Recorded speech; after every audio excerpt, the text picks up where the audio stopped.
All right, Joe. Tech Tip Tuesday. What do we got? So Tech Tip Tuesday, paint marks.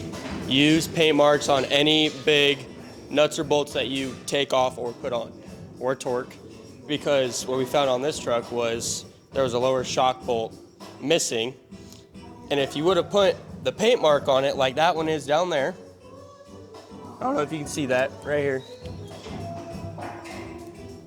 you would have been able to tell that your nut and your bolt were loose, and it probably wouldn't have fallen out of the truck and that shock would not have been loose. So, Tech Tip Tuesday.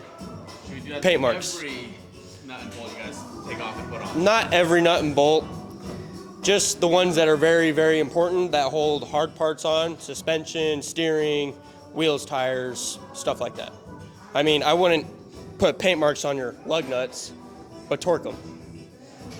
That's all I'm saying. That's it.